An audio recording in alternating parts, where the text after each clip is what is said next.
What's cracking, yo? Welcome back to Boob TV. Appreciate you for stopping in. Like, comment, subscribe, hit the bell, stay notified, and let's get into the topic for today.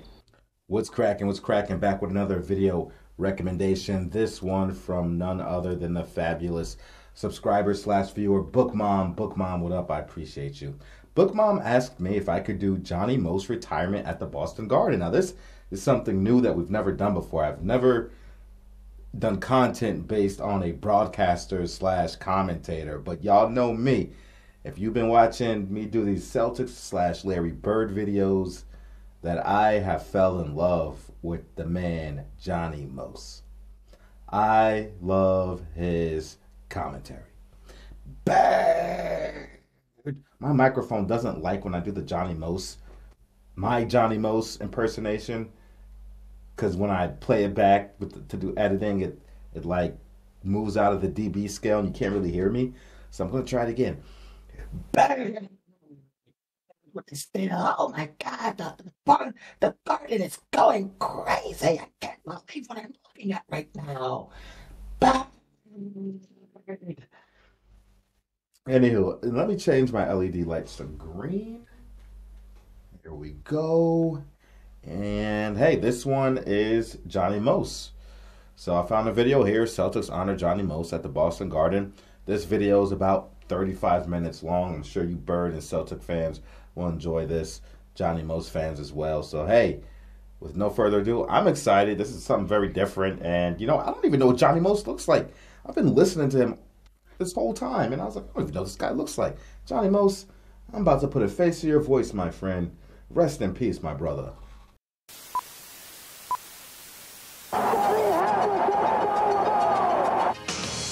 He is none other than Johnny Most, a legend who has described the play of legends for all his faithful followers who wear the green.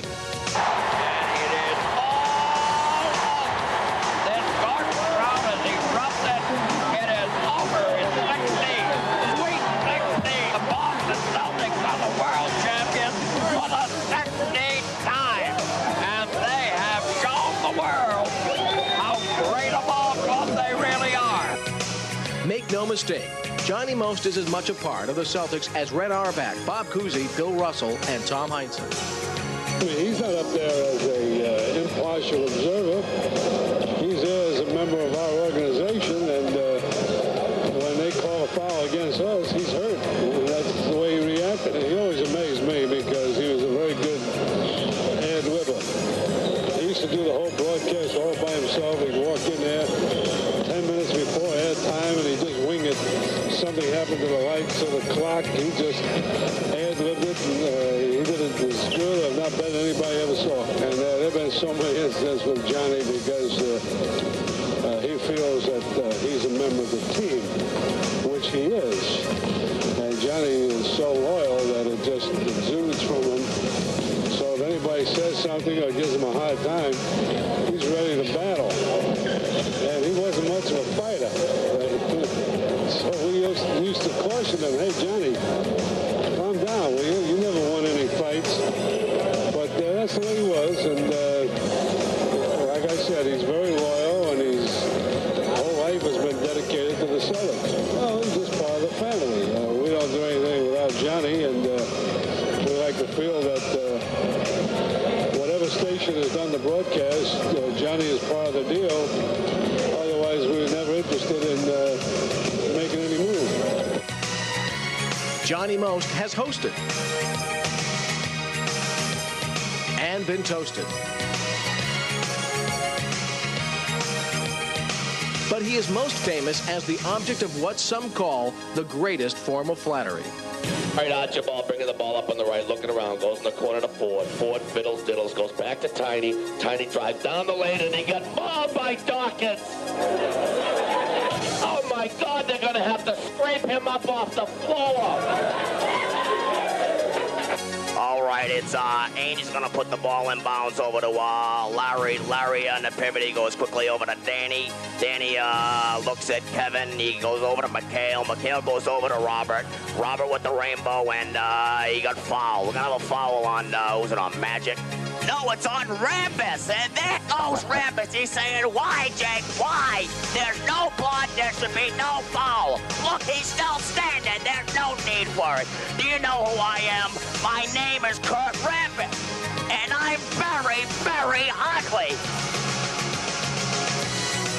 And so a man who has given his all to the players and fans he truly loves steps away from the microphone and into Celtics history. Immortalized, legendary. He is Celtics family. Emotional time for him. The legendary Johnny Most. There will never be another like him. We'll come back with more on Johnny Most as our broadcast tonight, the Celtics and the Sonics, continue. Here's from the Boston Garden. Tonight, at least so far, but many eyes in this house will not be at halftime when Tommy Heinsohn will MC the tribute to Johnny Most. Last week, many of his fans had an honor and an opportunity to pay tribute to this great man. It was the Johnny Most roast. Right now, there's a double stack, and Larry walks through the lane coming to the right. And he gets the pass. Goes into the lane. Jump pass back out to DJ. DJ throws. Oh, it's gone! It's gone! And no time left! It's all over! It is all over! And it's good by DJ from the left side!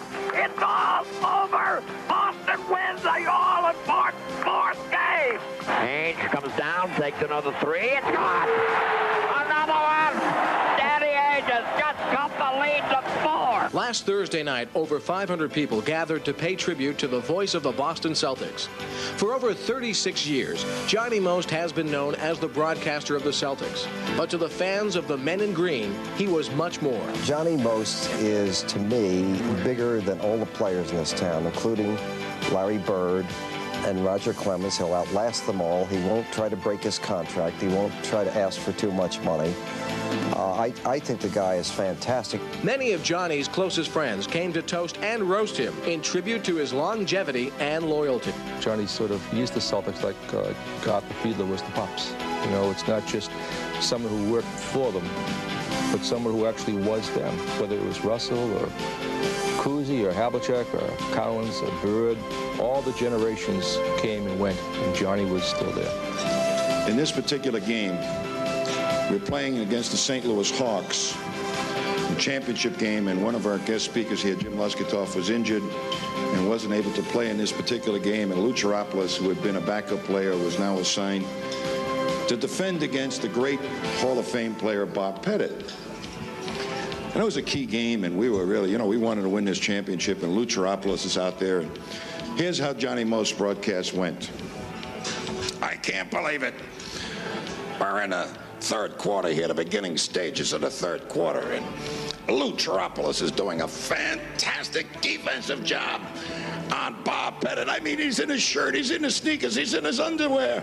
There isn't any place that Pettit goes that Chiropoulos isn't right there with him. It's unbelievable. Here we are, 2 minutes into the third quarter, and Pettit's only got 32 points. I just can't think of the Celtics and not think about Johnny Most. I mean, when you think of the Celtics, you may see Red Auerbach and Bill Russell and Bob Cousy and Lesketoff and Heinsohn and Bird, Robert Parrish, but you hear Johnny Most. And I think his voice is the most distinguishable element in the Celtics. It's as easily as important as the Leprechaun. He was great, though, because he will defend you. When you're having the worst game of your life, which we've all had, and you're throwing the ball right to the other guy, he's going, oh, great defensive play. Christ, I'm telling you. This guy's stepping into passing lanes. You know, you're dribbling off your foot. You're missing layups. You're missing a layup, and Johnny goes, oh, Christ, he was triple team. Hell of an effort, you know. And you gotta love it, because I tell you, no matter how bad you played, you people who didn't have televisions never knew how bad we played. And growing up in Lynn, I did not have the opportunity with a lot of money to attend a lot of Celtics basketball games. My eyes and ears for Celtics basketball was Johnny Most. First I was like, who's the cameraman? But I think it's the aspect ratio when the upload or maybe uploaded it on a YouTube. It's cutting off. I'm not sure, but that's how the video was uploaded. I'm probably here today because of Johnny Most. Howie Carr, don't get excited. This is not a hack job. But I'm here because I grew up as a kid with a transistor radio underneath my pillow at night, despite the fact that my parents wanted me to go to bed at night. Even on the West Coast games, I would have this little transistor radio underneath the pillow, and I would listen to this guy tell me about this great basketball team that passed, that ran, that wore the green and white. And I fell in love with that basketball team. And I fell in love with it to the voice of Johnny Most. And all I can say is, we love you, John. I thoroughly enjoyed the 9 years that we worked together. People have asked me many times in the last month, well, how do you replace Johnny Most? You don't. The years I played, I didn't listen to him that much because, you know, naturally we were playing. But after my retirement from the Celtics, I listened to him, and I was amazed at what he contributed to the game and what he actually built into the area of Boston or New England in regards to the whole concept of the game of basketball. We'd be on the planes, in the back of the plane, and he'd be sitting there, and he'd light up a cigarette, take one drag, and then he'd fall asleep. He'd have that cigarette holding right here, you know, and we'd be back there saying, it's going to burn him this time, watch it, it's going to burn him, you know. And, you know, it's getting down there, and the ash is about that long, and it's getting ready to fall off, and this is it, it's going to burn his hand, you know. And we're all back there looking at him, and this is a wild animal, and right before it burned, he'd wake up, take that last drag, and put it out. And he never burnt himself, ever.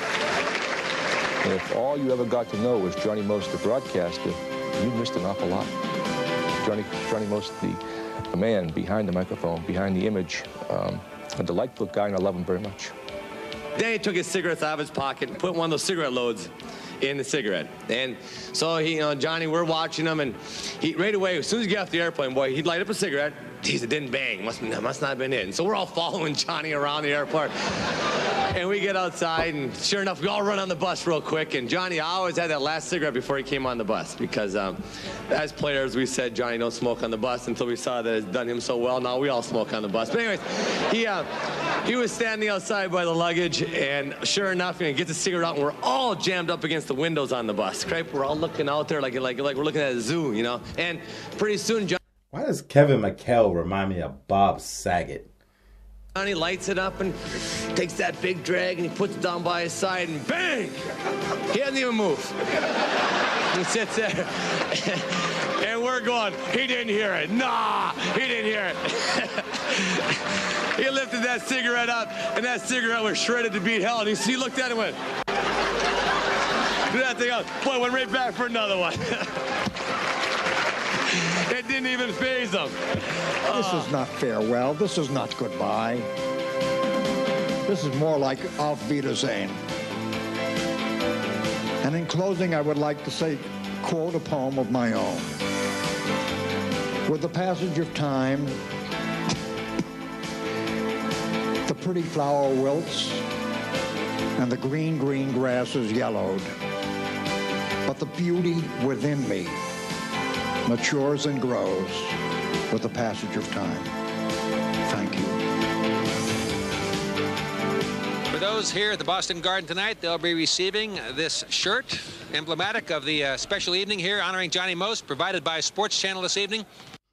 Was any of you guys watching at this ceremony for Johnny Most on December 3rd, 1990, which is also my mother's birthday? Happy birthday, Mom. And my cousin's birthday, and my friend's birthday, another one of my friend's birthday. December 3rd is a popular day. Anyhow, was anybody here at this event, and did you get a shirt, and do you still have this shirt? Let me know in the comment section. So they will have a souvenir to take home with them. Bob Lobel in for Mike Gorman this evening. Tommy Heinsohn will be back, along with myself, to interview Casey Jones, who returns to the Boston Garden for the first time as a head coach of the opposition, the Seattle Supersonics.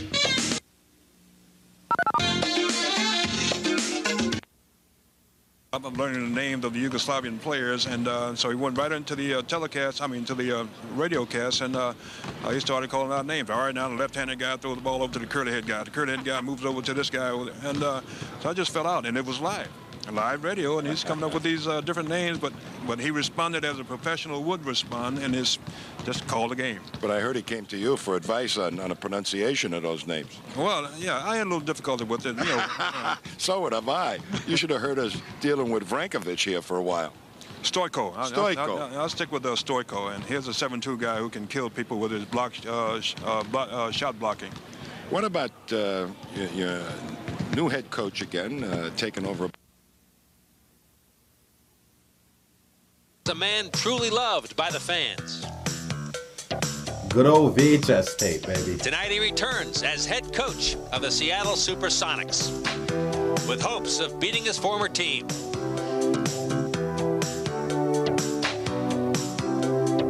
Stay tuned as the Boston Celtics face Seattle next on Sports Channel.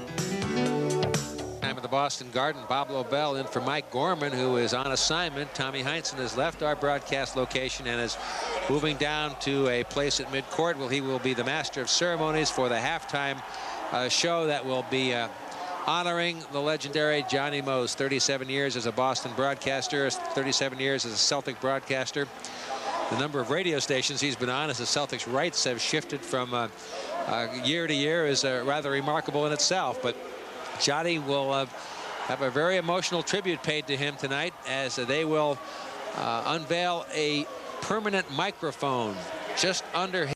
Did he say he was a Celtics broadcaster as well? Did I hear that correctly? Hold on. I'm going to rewind. For the halftime show that will be honoring the legendary Johnny Most. 37 years as a Boston broadcaster, 37 years as a Celtic broadcaster. The number of radio stations he's been on as the Celtics' rights have shifted from year to year is rather remarkable in itself. But Johnny will have a very emotional tribute paid to him tonight as they will unveil a permanent microphone just under his current location here at the Boston Garden. Many of the fans here not only to see the Celtics tonight, and you can see the inscription says "From your family," and indeed, if there was a family that the Celtics can claim, Johnny Most would be front and center, if not at the head table, certainly at the table. What the fans are listening to now is an audio tape that has been put together for Johnny Most, and here he comes being led through the entrance where the basketball team comes. Johnny Most for a standing ovation. This will be a very tough, emotional night for that man.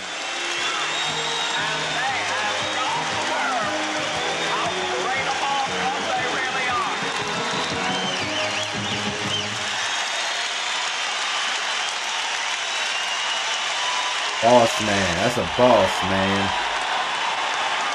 Look at that man.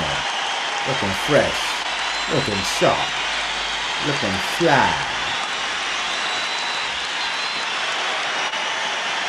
Fly, bird, fly.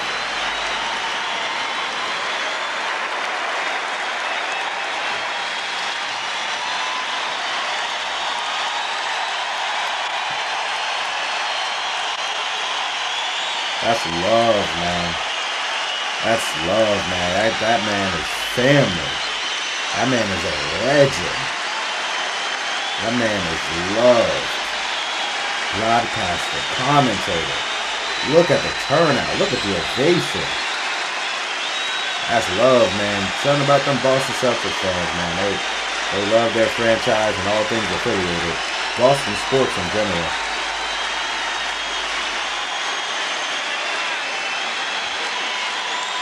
I know that has to be emotional as hell, bro. Super emotional.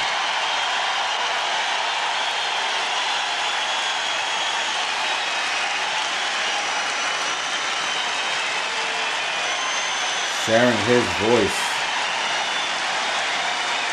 with all of Boston sports. For the city of Boston. State of Massachusetts. Now, the rest of the world.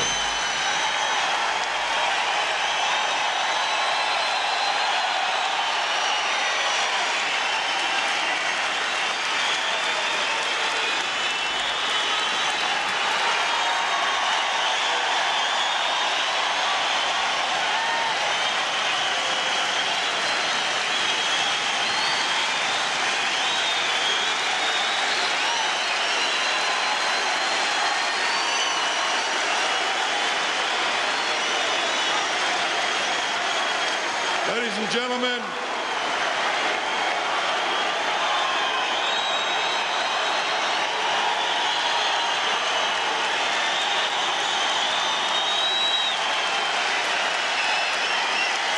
damn, man. I know some of y'all out here shedding some tears.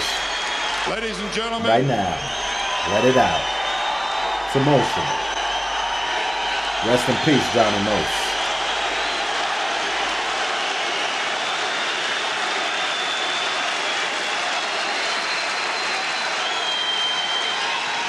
Ladies and gentlemen,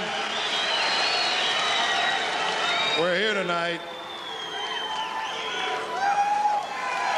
to show love to a guy who has shown love to Boston and his many friends of the Boston Celtics.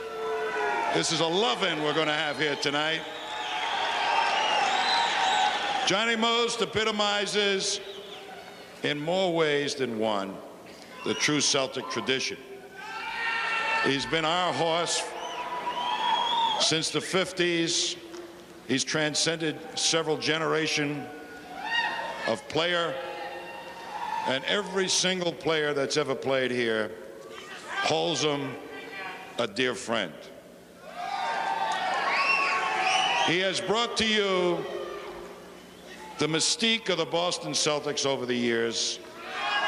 He has brought you the fun of following the Celtics as only he could present it.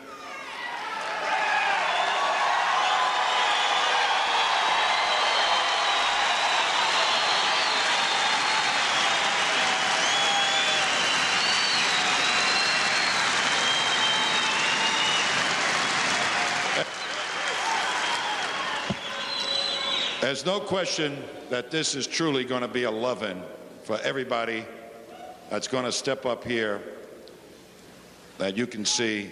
But Johnny himself knows that this is special for him, and I hope it's special for all you folks. I know it is.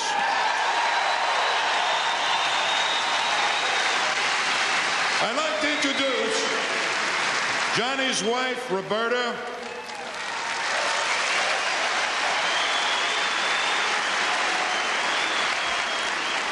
And I'll start with the ladies, his two daughters, Margie and Andrea.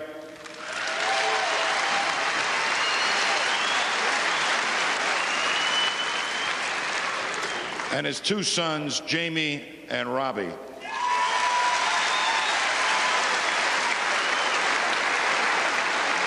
And his stepdaughter, Robin Harris.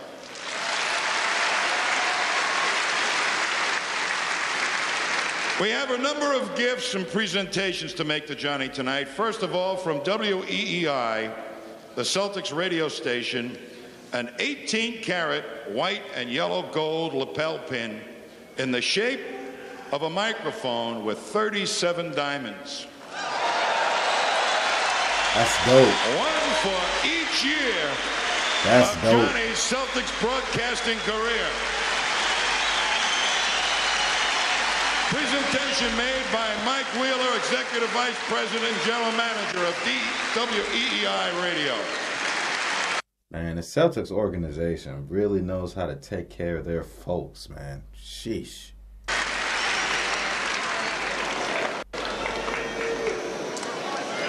In addition, we're pleased to announce tonight that the Boston Celtics Communications Company, WEEI Radio, and FXT TV have established a scholarship fund at Emerson College, Department of Communications, which will be awarded annually to a deserving student in the name of Johnny Most.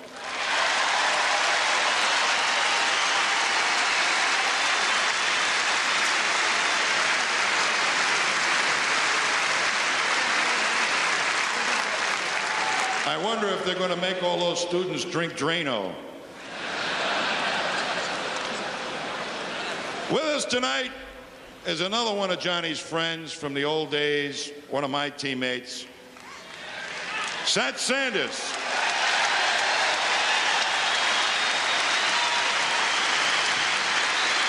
Who had his own number retired here in the rafters.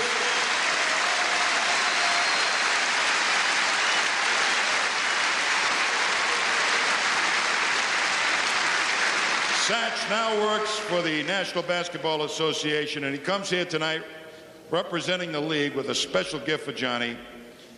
He's now presenting Johnny with an antique microphone, which has been mounted with the following inscription: presented to Johnny Most with grateful appreciation for a lifetime of service to the Boston Celtics and the NBA. From high above courtside, December 3rd, 1990.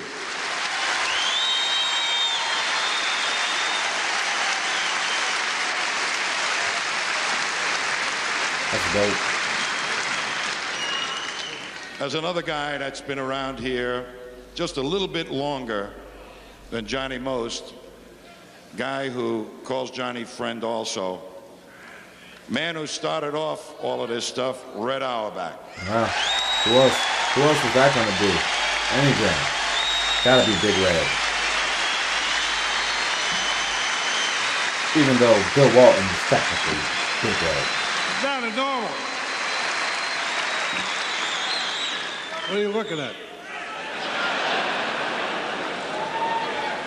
How many people here saw the Celtics win 16 World Championships? How many people here attended games 37 years ago?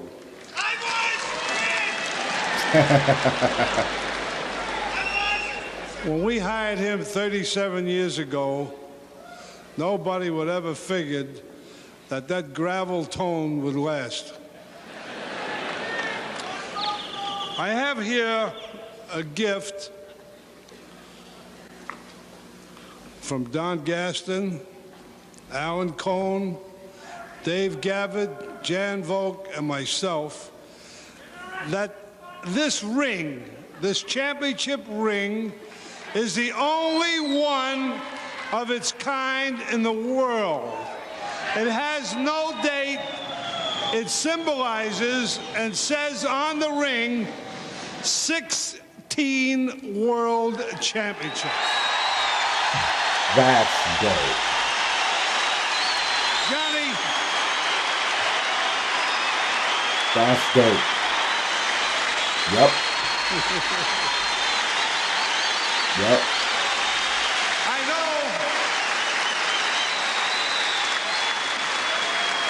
I know Johnny's not going to be around, nor myself, for 16 more. But I hope that you'll be around for many more. Congratulations on this great day, Johnny Most.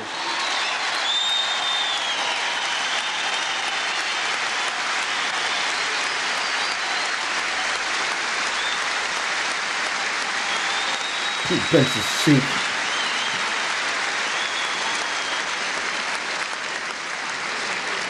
And there's a guy who just ran out of the locker room representing the current Celtic basketball team, Larry Bird. Oh, man, Larry about to speak.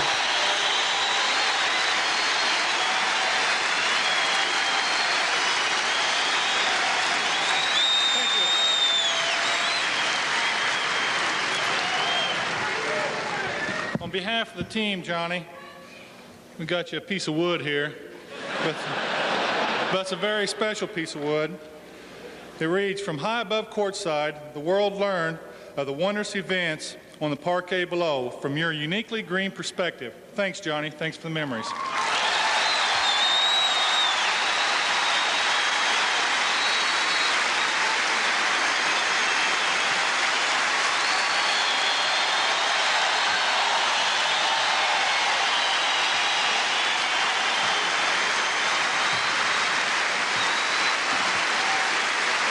Don't sit down, Johnny.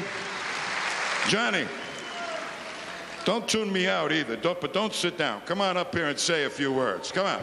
Johnny, like, bro, I'm tired, man. Johnny said, bring that mic to me, boy. Go ahead, Johnny, boy. Go ahead, Johnny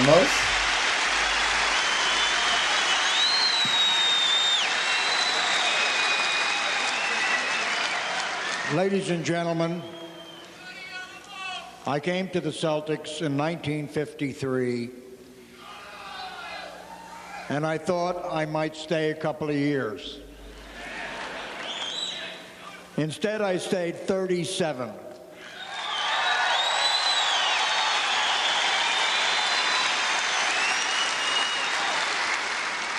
There were many, many great ball players that came down the path. It's been a long and beautiful path. But I would like to recall the first team that I joined in 1953. They didn't win a championship. They didn't really come close. But they were a great bunch of guys, and those of them who still live, I number as my lifelong friends. I have many friends on the Celtics, guys like Gene Conley, Jim Luskatoff, Bob Branham, Frank Ramsey, Tommy Heinsohn, John Havlicek,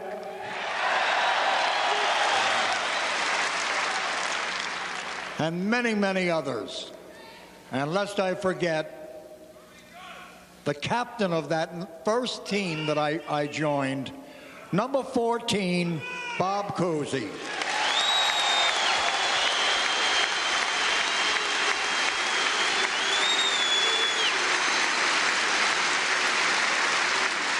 His backcourt partner later on became the general manager after being coach of the Los Angeles Lakers, Bill Sharman.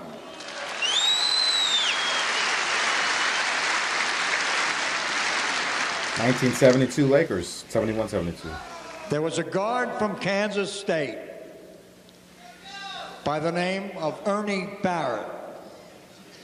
Another guard from Ohio State who has passed away, Bob Dunham.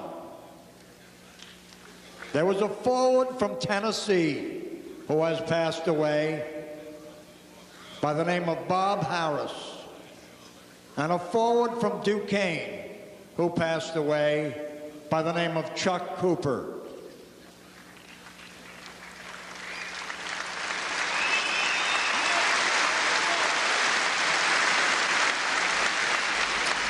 Another forward who has become a lifelong brother. I mean, we are really brothers, no matter what our colors. This man's name is Don Barksdale, and I'll love him forever. Forever my brother, no matter the color. Bars. The centers on this team, one of them's numbers up in the rafters. Number 22, Ed McCauley. And the other center on this team was a guy who went to Tufts University while he was playing with the Celtics and became a dentist in 1958, Jack Nichols. I can never forget these guys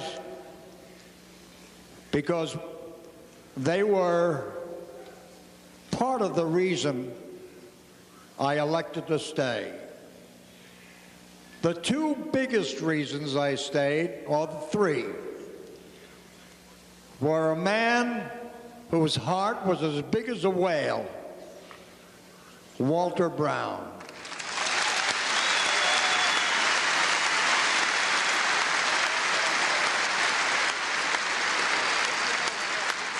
And the other man you just heard a little while ago, Red Auerbach.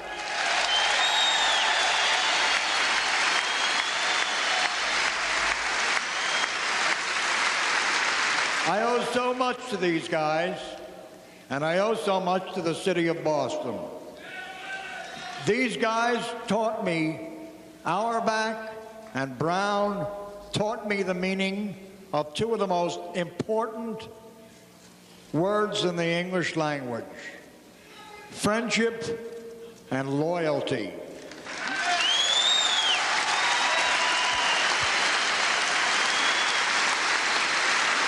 And the third ingredient that made me stay was the city of Boston themselves. You people, you out there, you made me stay.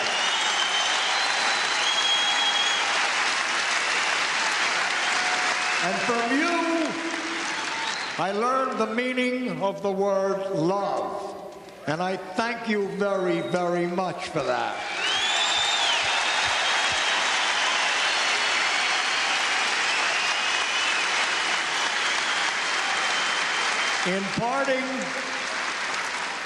In parting, I would like to say that I'll never forget you, and I hope you will never forget me.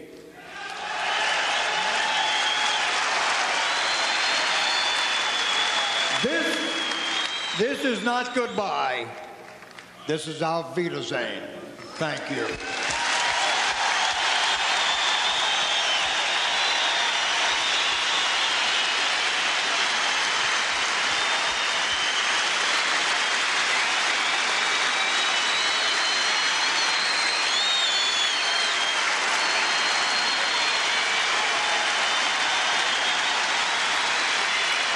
Now, ladies and gentlemen,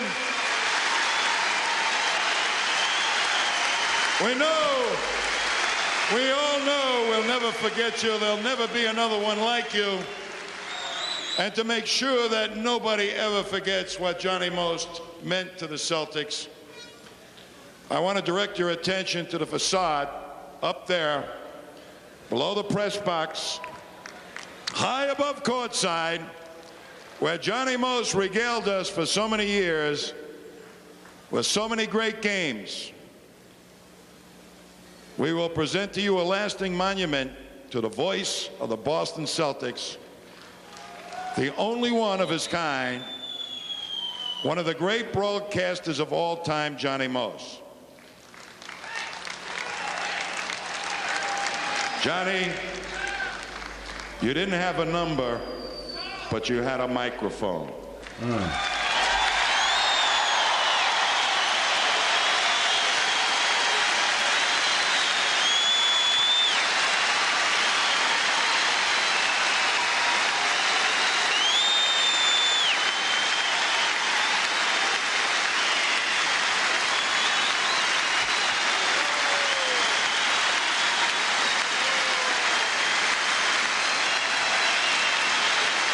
Yeah, I tell you, man, Celtics take care of their people, man. That's all I've ever seen from this organization, man. Please listen with us to a few more of Johnny Most's great calls and great moments of Celtics history. Out of bounds as Danny got a hand in there and just would not let the handoff be smooth. All right, now Powers picks off the cross-court pass. It goes there. As we view Tommy Heinsohn and Johnny Most at midcourt. Johnny Most, as he has done so many times here at the Boston Garden, has risen to the occasion tonight on his night. He said it's been a long and beautiful path, and for many, many fans around New England, he led them down a path that was in a most unique and colorful style. We'll come back with the WBZ Channel 4 halftime update as Johnny Most leaves the Boston Garden on this, his night. Stay with us.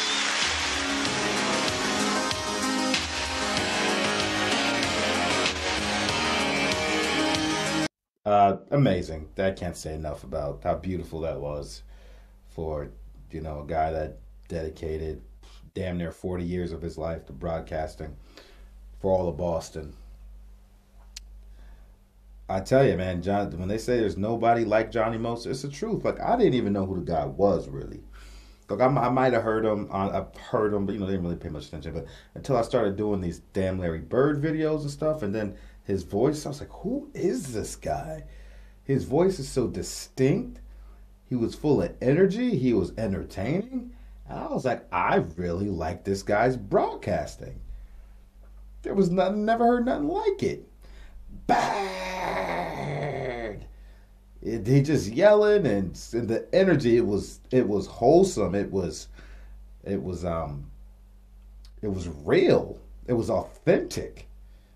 You know, it was emotional. It was love for the franchise. You could hear it in the man's voice and how he commentated.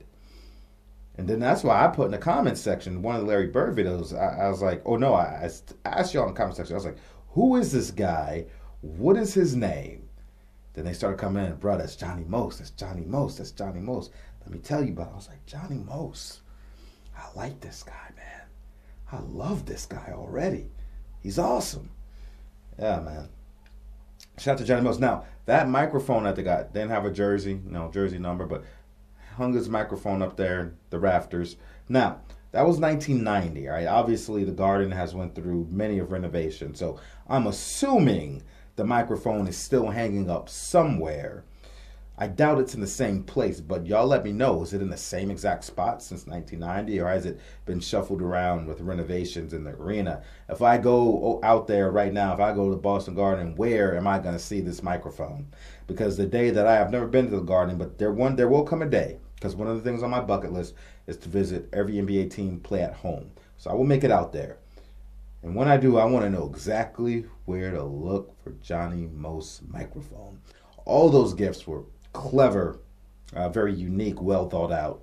Especially the championship ring one with all the count diamonds or whatever. It's just brilliant. Rest in peace to Johnny Most. Celtics fans, Celtic organization continue to pay homage to the great players and just great organizational leaders and people that have impacted the franchise. Continue to show love to them because y'all do it right, man. Y'all do it right. People that truly deserve it, man. Nowadays, I hear people trying to give out statues to like mediocrity. I'm like, what? Who's getting a statue? Who do you want to get a statue? Where? No. Not a statue, buddy. Nope, not a statue. Now, he could probably get a little picture hanging up in one of the hallways, the janitor hallway or something, but yeah, a statue is a different story.